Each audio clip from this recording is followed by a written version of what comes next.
Hey, welcome. It's Brian, and this is Guitar Solo Reactions. Today we are back with the incredible Dweezil Zappa.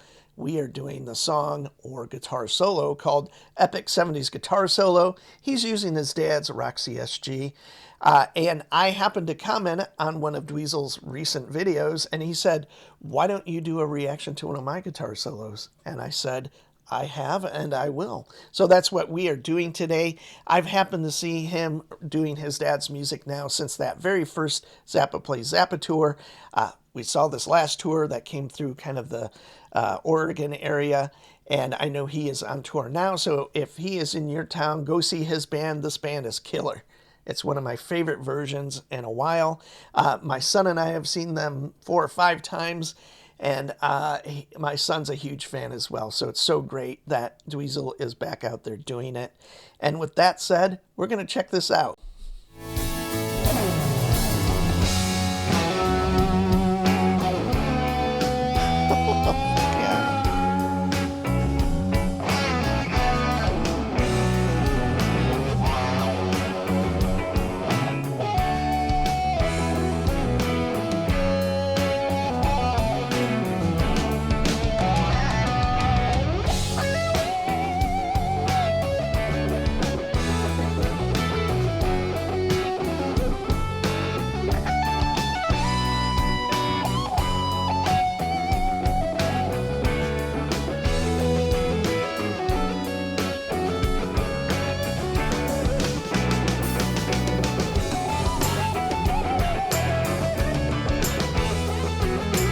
Super cool, kind of an Indian influence kind of lick there, that kind of sliding and bending thing.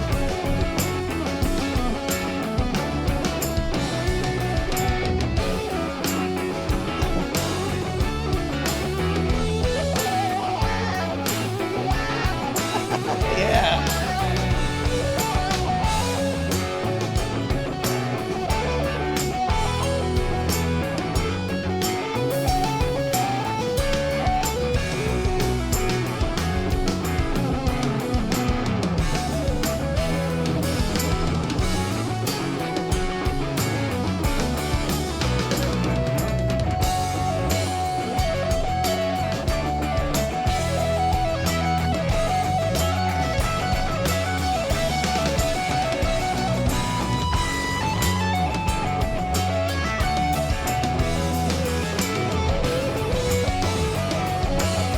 Yeah.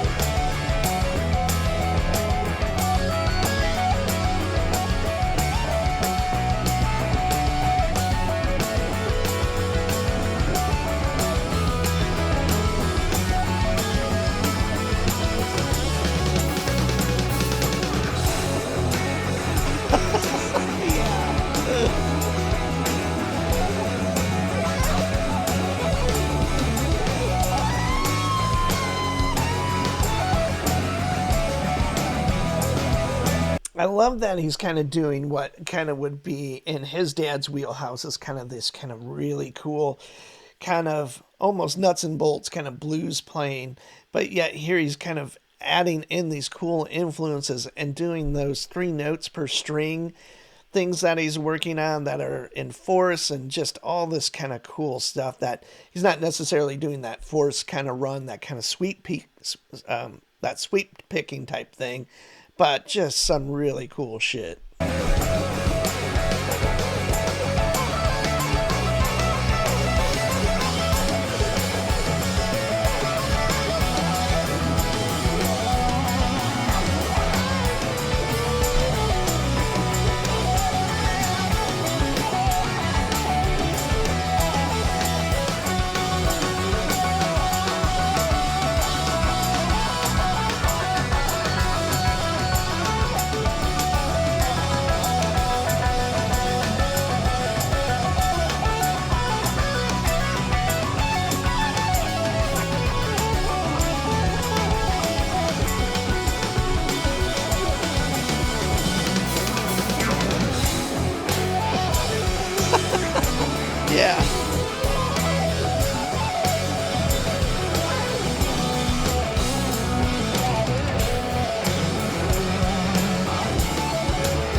we have it. Dweezil and his incredible band doing this piece called Epic 70's Guitar Solo. He's using his dad's Roxy SG, of course.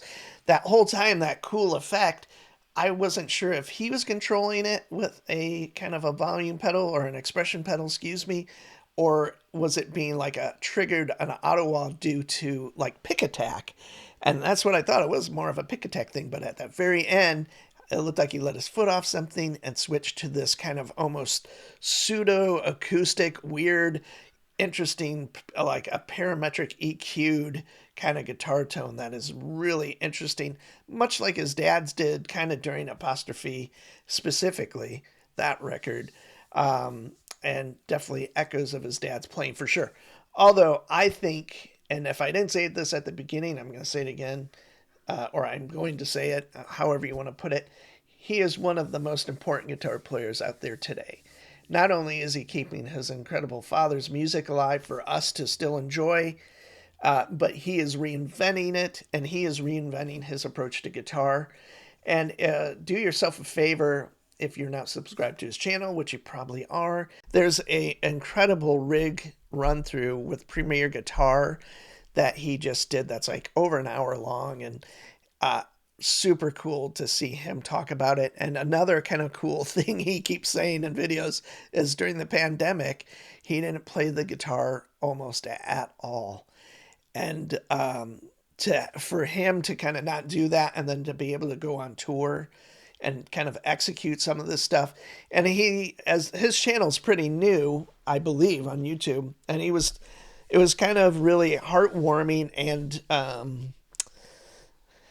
I don't know, more poignant or, more real when he was talking about warming up for the tour, getting ready. And he's like, we've got so many songs, and you can kind of see the pressure building up because, like most of us, we've got lots of things going on. But like he kind of breaks down a little bit when you can tell the pressure of getting this music up to speed for him personally and the band is almost too much. And I think in that circumstance, I might have even said this and commented and said, please just go easy on yourself. I think I speak for myself and my son at least, that we're happy you're out there doing the music.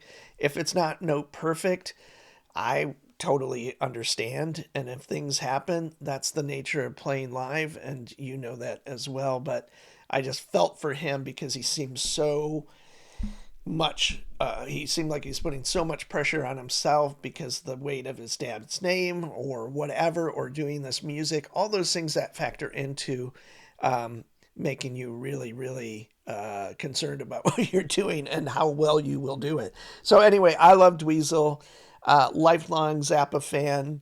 I only got to see Frank once, but I've happened to see, like I said, Dweezil, like I said, at least 6 times so far, and I hope there's more. So thank you, and I'll see you soon.